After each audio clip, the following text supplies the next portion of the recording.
하나님 말씀을 보겠습니다. 요한일서 4장 9절에서 10절 두 구절입니다. 요한일서 4장 9절과 10절 말씀 제가 읽겠습니다. 하나님의 사랑이 우리에게 이렇게 나타난 바 되었으니 하나님이 자기의 독생자를 세상에 보내심은 그로 말미암아 우리를 살리려 하심이라. 사랑은 여기 있으니 우리가 하나님을 사랑한 것이 아니요 하나님이 우리를 사랑하사 우리 죄를 속하기 위하여 화목 제물로 그 아들을 보내셨습니다. 아멘. 자녀를 키우는 부모의 마음은 아마 거의 비슷할 것입니다. 자, 어떠한 마음으로 자녀를 키울 것인가에 있어서 거의 모든 부모님들, 아니 전부 다 이 말에 동의할 것입니다. 사랑으로 키워야 한다고요. 사랑으로 키워야 한다고. 이 말에 이의를 제기할 부모님은 없을 것입니다. 모든 부모는 자녀를 키울 때 사랑으로 키워야 된다라는 것에 의견의 일치를 보일 것입니다. 자, 그런데 사랑으로 키우겠다라고 마음을 먹고 키우지만 키우다 보면서 여러 가지의 벽에 부딪히지 않습니까? 사랑만으로 키울 수 없다라는 그런 현실적인 문제가 생기죠. 무슨 말이냐면 혼을 내야 될 때가 있지 않습니까? 자녀를 올바르게 키우기 위해서 혼을 내야 된다는 거죠. 야단을 쳐야죠. 책망을 해야죠. 좀 더 심하게 야단을 쳐야 될 때도 있어요. 눈물이 쏙 빠지도록 혼을 내야 될 때가 있습니다. 자, 이것도 우리는 사랑의 마음으로 하지요. 부모 입장에서는. 그러나 자녀 입장에서는 항상 웃는 얼굴로 잘해주던 부모님이 어느 날 자기를 매섭게 혼을 내고 눈물이 쏙 빠지도록 혼을 냈을 때, 야단을 칠 때 퍼뜩 드는 생각, 어린 자녀들일수록 퍼뜩 드는 생각이 뭡니까? 왠지 낯설다는 거예요. 앞에 있는 엄마가 내 엄마가 맞을까? 앞에 있는 아빠가 내 아빠가 맞나? 막 이런 생각이 드는 그런 경험을 하지 않습니까?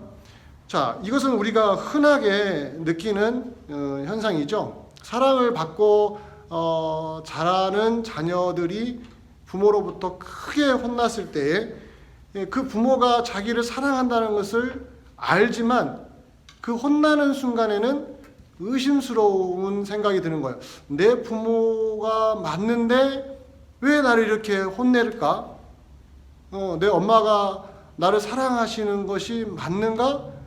부모가 아니라는 게 아니라 나를 사랑하는 게 맞는가라는 부분에서 의심스러워진다라는 거죠. 자, 이것은 우리가 신앙생활할 때 자주 부딪히는 이슈와 연결이 됩니다. 우리가 신앙생활을 하잖아요. 하나님을 믿고 예수 그리스도를 나의 주, 나의 하나님으로 고백하는 신앙인으로 이 땅을 살아가면서 우리가 자주 듣는 이야기가 뭡니까? 하나님이 우리를 사랑하신다고 하는 말이에요. 성경을 통해서 자주 우리가 듣게 되고 설교를 통해서도 하나님이 우리를 사랑하신다는 말을 접하게 됩니다. 그러면 우리 머릿속에 자연스럽게 각인이 되는 게 무엇일까요? 하나님이 우리를 사랑하신다. 정말 우리를 사랑하신다. 이건 의심의 여지가 없는 것이죠. 그런데 막상 살다 보니까, 신앙생활을 하다 보니까 우리가 이런저런 삶의 장벽에 부딪히게 되고 여러 가지의 곤란한 일을 겪게 되고 아픔을 겪으면서 하나님의 사랑에 대해서 의심하는 마음이 생기는 겁니다. 하나님의 사랑을 많이 들었는데 살다 보니까 그 사랑이 믿기지가 않는, 믿기지 않을 뿐만 아니라 의심스러운, 진짜 하나님이 나를 사랑하신다면 이럴 수가 없지라는 섭섭함, 서운한 마음이 우리 마음 안에 막 차오르는 것을 느낄 때가 있어요. 바로 이 포인트입니다. 바로 여기에서 신앙 성장의 걸림돌이 발생합니다. 신앙 성장의 걸림돌. 무슨 말이냐면 하나님의 사랑을 의심하는 마음이 커지면 커질수록 이것이 우리의 신앙 성장을 막는다라는 거예요. 커다란 방해물로 작용을 합니다. 하나님의 사랑을 들으면 들을수록 우리 마음 안에 있는 그 하나님을 향한 서운함, 내가 힘들 때 도와주지 않은 거에 대한 그 서운함과 섭섭함, 그 섭섭한 마음에 그 의심스러운 마음, 하나님 나를 사랑하신다는 것이 자꾸 믿기지 않는 그런 마음이 우리의 신앙 성장을 가로막는 거죠. 왜 신앙 성장을 가로막느냐? 신앙 성장이 무엇입니까? 이 땅을 살아가면서 막힘없이 고속도로를 달리듯이 뻥뻥 뚫린 인생길을 달리는 게 신앙 성장이 아니라, 신앙 성장은 하나님을 가까이 하는 것입니다. 즉 하나님의 사랑을 더 깊이 체험하고 우리가 하나님을 더 깊이 사랑하는, 하나님이 우리를 사랑하시고 우리가 하나님을 사랑하는 그 친밀성이 점점 강해지는 것이 신앙의 성장인데, 그 부분이 막혀버리는 거예요. 저는 오늘 이 주제를 다루기를 원합니다. 우리가 신앙 성장을 하자고 말하지 않습니까? 은혜 속에 성장하는 교회를 이루자는 것이 우리 교회 1년의 2021년도의 표잖아요. 그럼 은혜 속에서 성장을 해야 되는데 그 신앙의 성장을 가로막는 장애물, 그 장애물이 뭡니까? 하나님의 사랑이 의심스러워진다는 거예요. 하나님의 사랑을 의심하게 되는 거예요. 자, 그 부분을 함께 오늘 말씀을 통해서 확인하고 해결받기를 원합니다. 자, 우선 우리가 먼저 확인할 것은, 하나님이 정말 우리를 사랑하실까요? 사랑하는 성도 여러분, 하나님이 여러분을 정말 사랑하십니까? 여러분 신앙생활 하는 내내 하나님이 나를 정말로 사랑하신다는 확신이 있습니까? 어디에서 확인하십니까? 하나님이 우리를 사랑하신다는 것을 어디에서 지금 확인하고 계십니까? 여러분의 개인의 경험입니까? 아니면 옆에 있는 동료 그리스도인의 경험입니까? 아니면 위대한 학자들이 해준 말 때문입니까? 그건 다 2차적인 겁니다. 1차적으로 변하지 않는 출처가 있습니다. 하나님의 사랑을 우리가 확인할 것은 성경입니다. 언제나 성경으로 먼저 돌아가야 됩니다. 오늘 말씀에서 성경 전체에서는 두 군데를 인용하기를 원합니다. 구약에서 하나, 신약에서 하나의 말씀을 통해서 하나님이 우리를 얼마나 사랑하시는지를 증명하기를 원합니다. 구약에서는 신명기 7장 7절과 8절입니다. 신명기 7장 7절과 8절 긴데요, 이렇게 말씀이 기록되어 있습니다. 여호와께서 너희를 기뻐하시고 너희를 택하심은 너희가 다른 민족보다 수요가 많기 때문이 아니니라. 너희는 오히려 다른 민족 중에 가장 적으니라. 여호와께서 다만 너희를 사랑하심으로 말미암아, 또는 너희의 조상들에게 하신 맹세를 지키려 하심으로 말미암아 자기의 권능의 손으로 너희를 인도하여 내시되 너희를 그 종되었던 집에서 애굽 왕 바로의 손에서 속량하셨으니, 하나님이 이스라엘을 사랑하시고 이스라엘을 선택하신 이유는 이스라엘에게서 있는가 아니라 하나님의 크신 사랑 때문이다라고 분명하게 명시하고 있습니다. 신약에서는요, 요한복음 3장 16절입니다. 너무 유명한 구절이죠. 하나님이 세상을 이처럼 사랑하사 독생자를 주셨으니 이는 그를 믿는 자마다 멸망하지 않고 영생을 얻게 하려 하심이라. 하나님이 세상을 이처럼 사랑하사, 하나님이 세상을 사랑하신다고 분명하게 선언하고 있습니다. 자, 이 외에도 신명기, 요한복음 외에도 얼마나 많은 부분에서 하나님이 세상을 사랑하신다, 하나님이 우리를 사랑하신다, 하나님이 사람을 사랑하신다는 이야기가 나오는지 우리는 충분히 성경을 읽을 때마다 확인할 수가 있습니다. 하나님의 사랑의 그 넓이와 깊이를 성경은 정말로 많은 부분에서 할애하고 있고 강조하고 있습니다. 이렇게 확실한 것이 하나님의 사랑이죠. 의심의 여지가 없습니다. 사랑하는 성도 여러분, 하나님의 사랑은 의심의 여지가 없습니다. 하나님은 우리를 진짜 사랑하십니다. 자, 그런데 문제는 그 다음에 있어요. 하나님이 우리를 사랑하신다라는 이야기를 성경을 읽을 때마다 확인하고 또 확인하지 않습니까? 그런데 우리의 입장에서 그 사랑을 받는 대상인 우리가 그 사랑을 어떻게 생각하느냐 이것이죠. 의심스러워질 때가 있다라는 겁니다. 받는 입장에서 하나님 우리를 사랑하신다고 하는데 그건 하나님이 우리를 사랑하시는 방식이잖아요. 그 하나님이 사랑하시는 그 모습을 받는 우리가 그걸 못 느끼는 겁니다. 하나님은 자꾸 우리를 사랑하신다는데 우리는 그 사랑을 받는 우리는 자꾸 못 느껴요. 그 사랑을 못 느끼겠어요. 체험이 안 돼요. 사람이 오감이 있잖아요. 이것으로 안 느껴져요. 사랑하신다면 우리의 머리를 쓰다듬어준다거나 우리가 따뜻하게 안아준다거나 이게 우리가 느끼는 거 아닙니까? 근데 하나님 우리를 사랑하신다는데 우리는 못 느껴요. 못 느끼니까 자꾸 과연 내가 사랑을 받고 있는 게 맞나라는 의심이 들지 않습니까? 여러분 부부 사이가 얼마나 사랑으로 맺어진 관계입니까? 얼마나 밀접합니까? 이 세상에서 가장 밀접한 관계가 부부 관계가 아닙니까? 부부 사이죠. 그런데 자 아내가 남편을 사랑한다 하고 남편이 아내를 사랑한다는데 받는 사람이 나를 사랑하는 게 맞아? 라고 해버리면 이거 심각해진 거 아니겠어요? 심각해지는 거죠. 뭐 부부관계에 뭐가 큰 문제가 있는 거 아니겠습니까? 한쪽은 사랑한다는데 그 사랑을 받는 사람은 저 사랑을 못 믿겠다라는 거예요.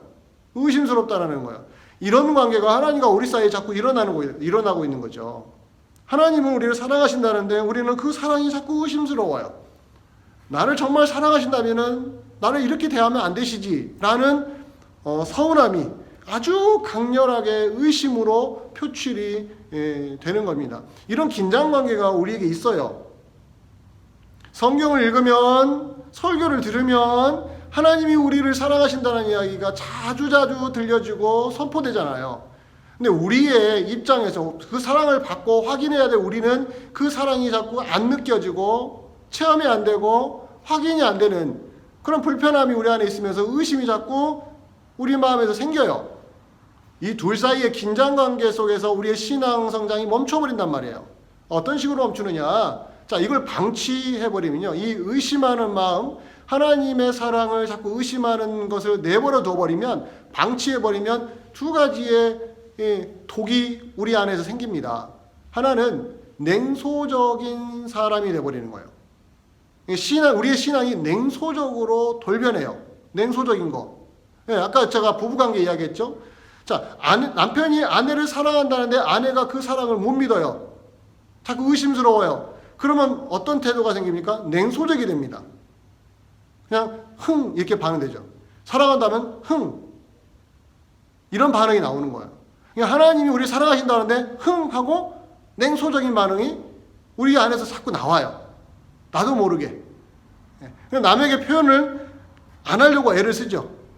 그러나 내가 못 느끼니까 하나님 나를 사랑하신다는데 나는 잘 모르겠다라는 거예요. 그러면 사람이 냉소적으로 바뀌죠. 하나님과 우리 사이의 관계가 냉랭해집니다. 우리가 그 사랑을 의심하니까. 두 번째는 좀 더 적극적인 자세인데, 좀 더 적극적으로 부정적인 자세인데, 냉소적인 걸 내버려두면요 비판적이 됩니다. 비판적. 냉소적인 건 뭐예요? 그냥 반응을 안 해버리는 거죠. 그러나 비판적인 것은 적극적으로 그 사랑을 반대하는 말을 하기 시작합니다. 하나님 우리를 사랑하신다 하는데 그 반대적인 상황을 자꾸 표현하게 되는 거예요. 이러는데 하나님 나를 사랑하신다고, 저러는데 하나님 나를 사랑하신다고, 이러한 반론들을 제시하기 시작합니다. 그래서 비판적으로 듣는 거예요. 목회자가 강단에서 하나님이 여러분을 사랑하신다라는 설교를 아무리 해도 그 사랑을 못 느끼는 성도는 이 비판적인 자세가 표출이 되기 시작하는 것이죠. 이것이 바로 우리의 신앙의 발목을 꽉 붙들고 성장하지 못하게 만드는 것입니다. 자, 하나님이 우리를 사랑하신다는 성경에 확실한 증언이 있잖아요. 근데 그 사랑의 대상인 우리가 그 사랑을 확인할 길이 없고 체험하지 못하고 못 느낀단 말이에요. 그랬을 때 이 긴장관계에서 이게 그대로 굳어버리면 우리의 신앙은 냉소적이 되고 우리의 신앙은 매우 부정적인 비판적인 시각으로 돌변하기 시작합니다. 그래서 신자들이 신앙적으로 냉랭해지는 거예요. 그 냉랭함이 다양하게 표출되는 것이지만 중요한 것은 그 하나님과의 사랑의 관계가 형성이 안 됐을 때 나타나는 것이죠. 자, 그렇다면 왜 이렇게 우리는 하나님의 사랑을 의심하게 되는 것일까요? 아니, 성경에서는 하나님이 우리를 사랑하신다고 분명하게 말하잖아요. 우리를 멸망시키지 않고 영생을 얻게 하기 위해서 하나님이 우리를 사랑하셔서 독생자를 보내셨다는 말을 누누이 하시잖아요. 또 이스라엘을 애굽에서 건져내시고 출애굽을 시키신 하나님의 그 사랑 얼마나 위대하십니까? 그런데 하나님이 그렇게 사랑하신다는데 우리는 자꾸 의심을 하게 돼요. 왜 의심하는 것일까요? 제가 앞에서 여러 가지의 언급들을 해드렸는데 저는 하나의 예를 이스라엘의 경험에서 한번 표현해 보기를 원합니다. 우리가 자꾸 하나님의 사랑에 대해서 의심하게 되는 어떤 이유, 원인 분석할 때에 한번 이스라엘의 경험을 한번 여러분들에게 표현을 이야기를 해 드리겠습니다. 출애굽기 17장 7절을 먼저 읽어볼게요. 출애굽기 17장 7절에 이렇게 기록이 되어 있습니다. 그가 그곳 이름을 마사 또는 무리바라 불렀으니 이는 이스라엘 자손이 다투었으며 또는 그들이 여호와를 시험하여 이르기를 여호와께서 우리 중에 계신가 안 계신가 하였음이더라. 이게 무슨 말씀이냐? 어떤 맥락에서 나오는 것이냐?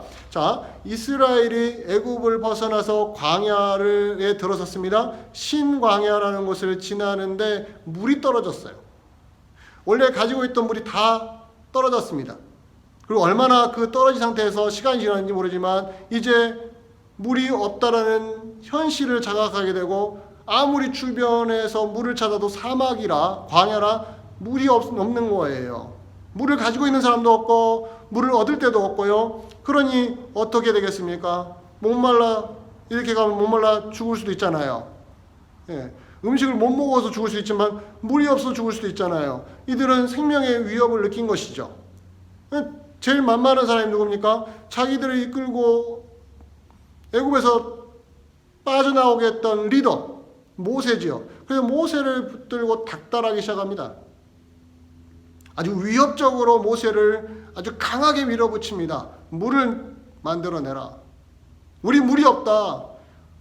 우리 목말라 죽을 것 같다. 너 이렇게 하려고 우리를 데리고 왔냐? 이러면서 모세를 막 거세게 밀어붙입니다. 예, 모세가 참다 하나님께 하소연하죠. 하나님, 이 장면 다 아시죠? 다 보시죠? 물이 없어서 제가 아주 위험한 지경에 처해 있습니다. 하나님 어떻게 하시겠습니까? 하나님이 그 모세의 기도를 들으시고 어떻게 했습니까? 바위에서 물이 나오게 하셨습니다. 물이 나오게요. 바위에서요. 어떻게 바위에서 물이 나와요? 이것이 바로 하나님이 이스라엘에게 보여주신 능력이시죠. 바위에서 물을 내실 수 있는 하나님. 그렇게 해서 이스라엘은 물 부족을 해결했어요. 물이 없는 것이 완전히 깨끗하게 해소가 되었습니다. 그러면 해피엔딩으로 끝난 거잖아요. 물이 없는 현실에서 당연히 이스라엘 백성들은 불평하죠. 그러면 리더인 모세가 곤경에 처하게 된 거죠. 그러니까 모세는 하나님께 또 하소연한 거고 하나님이 그 기도를 들으셔서 물을 내주셨으니 물을 다 공급하셨으니 이제 다 해피엔딩으로 끝나야 되잖아요. 그런데 모세가 오늘 제가 읽었던 출애굽기 17장 7절의 이야기를 한 거예요. 어려운 일이 생겼고 그 문제가 해결되어서 모두 다 행복해졌다라는 이야기가 아니라 모세는 이걸 보면서 이렇게 판단한 거예요. 그곳 이름을 무리바라. 예, 무리바라고 지은 이유는 다투었다라는 뜻이 다투었다. 하나님과 다투었다라는 거죠. 그러면서 뭐라고 말합니까? 하나님과 다투었는데 어떻게 다투었느냐? 하나님이 여기에 계신가 안 계신가 이들이 시험을 했다라는 거예요. 이게 바로 모세가 보고 있는 시각입니다. 이스라엘 백성들은 물이 없다는 이유로 원망을 했고 물을 빨리 달라고 해서 그 물을 마시고 해결되었던 것으로 끝나는 게 아니라 바로 여기에 신앙적인 요소가 개입이 된 거죠. 이스라엘은 하나님을 시험한 거예요. 하나님이 여기에 계신가 안 계신가 그들이 시험했다라고 분명하게 모세가 말하고 있지 않습니까? 여러분 큰 맥락을 보세요. 하나님이 애굽이라는 어마어마한 강대국을 꺾고 이스라엘을 구출해 내셨잖아요. 홍해 바다를 건너게 하셨잖아요. 그런데 무리바라는 그 바위에서 물이 나오는 사건 전에 뭐예요? 물이 없다는 이유로 이스라엘 백성들이 하나님을 시험했단 말이에요. 그것은 뭐냐면 이스라엘 입장에서는 하나님이라면은 물을 어떻게든지 우리에게 공급해 줄 수 있다라는 확신이 있었던 거죠. 그런데 시간이 지나면 지날수록 그것이 해결이 안 되고 여전히 물이 없는 상태에서 앞이 캄캄한 미래가 보장되지 않는 현실, 바로 여기에서 시험에 빠진 겁니다. 하나님을 끝까지 믿는 게 아니라 곧바로 원망으로 돌변한 것이죠. 인내하지 못하고 원망하는 마음이 생겨서 하나님을 시험한 겁니다. 바로 이 부분입니다. 사랑하는 성도 여러분. 하나님의 사랑을 의심하는 포인트가 여기에 있어요. 자, 하나님이 여기 계신가 안 계신가 시험에 따라가죠. 이 말을 바꾸고 이렇게 바꾸면 돼요. 하나님이 우리를 사랑하시는가 사랑하지 않으신가를 시험하는 것과 똑같은 겁니다. 하나님이 우리를 사랑하신다고 하면 이 문제를 해결해 주셔야죠. 이스라엘 백성들이 하나님이 여기 계신가 안 계신가 확인하기 위해서 어떻게 해요? 이 문제를 해결해 달라는 거예요. 우리도 마찬가지죠. 하나님 우리를 사랑하신다면 이 문제를 해결해 달라는 거예요. 이 문제가 해결 안 되면요, 하나님 우리 사랑하시는 게 거짓말이 되는 것이죠. 이 싸움하는 거예요. 우리가 하나님의 사랑을 의심할 때 우리가 자주 겪는 경험이에요. 아니, 하나님 우리를 사랑하신다면서 왜 이 고통을 제거해 주지 않으시지? 이 고통이 뭡니까? 질병, 사람으로 봤던 상처, 그쵸? 또 사람을 귀한 소중한 사람을 잃어버리는 상실감, 이런 고통을 왜 제거해 주지 않으실까요? 미리 왜 막아주지 않으시죠? 사랑하신다면서요. 또 사랑하신다면서 왜 이렇게 힘들고도 어려운데 도와주지 않으시느냐? 도와주지 않으시느냐? 요즘처럼 취업이 어려운 시대, 또 경제적으로 어려운 이 시절, 이 시기, 또 사람과의 갈등이 끊임없이 우리를 괴롭히는 이 현실, 그런 문제를 위해서 어려움을 우리가 겪을 때 왜 안 도와주시냐는 거예요. 바로 이러한 부분에서 우리는 자꾸 걸려 넘어져요. 우리는 그럽니다. 이건 우리의 권리 아닙니까? 하나님의 자녀니까 자녀로서 부모에게 당연한 권리죠. 나 물이 없으니까 물을 달라고 하는 거 권리 아닙니까? 나 어려우니까 해결해 달라는 거 권리 아닙니까? 하나님이 전능하시니까, 전능하시면 뭐예요? 내가 경제적 어려우면 해결해 주시는 게 당연한 권리라고 우리는 우리의 권리라고 이야기를 하죠. 근데 거기에는 신앙적인 이야기가 하나도 안 들어가요. 권리만 주장하지 신앙적인 게 안 들어가요. 하나님을 하나님으로 예우하지 못하는 우리의 부족함을 우리 생각을 안 하는 것이죠. 그러니까 하나님이 우리를 사랑하신다는 것을 명제로, 이게 하나님의 약점이 되는 거예요. 하나님 우리를 사랑하신다는 게 하나님의 약점이 되는 거죠. 나 사랑하신다면서요. 그러면 내가 원하는 데 해주셔야지요. 내 필요한 걸 채워주셔야지요. 내 어려운 문제를 해결해 주셔야죠. 사랑하신다면서요. 하나님 우리 사랑하신다는 것이 하나님의 약점이 되어버렸어요. 부모가 자식에게 무조건 지는 것처럼 하나님이 우리에게 무조건 져야 된다고 하는 인간적인 생각을 하면서 신앙생활을 해버린 것이죠. 그런 마음을 먹으면 신앙이 성장이 안 이루어져요. 제가 지금 보고 있는 관점은 무엇입니까? 성장이에요, 성장.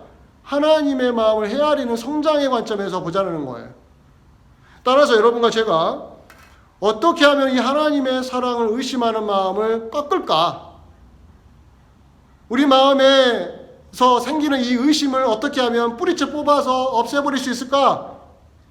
우리에게는 어떠한 처방전이 필요할까요? 두 가지가 있는데요. 하나는 부정적인 잘못된 접근입니다. 하나님의 사랑을 의심할 때 꼭 우리가 경계해야 될 게 뭐냐면 내 입장에서 하나님 사랑을 판단하는 거예요. 우리 입장에서 하나님의 사랑을 판단하는 거죠. 이건 어린아이와 같은 태도입니다. 어린아이와 같은 태도. 하나님이 나를 사랑하시면, 아까 제가 또 설명드렸잖아요. 하나님이 나를 사랑하신다면 내 입장에서만 생각하는 거예요. 내 문제를 해결해 주셔야 하나님이 나를 사랑하신다고 떼를 쓰는 거죠.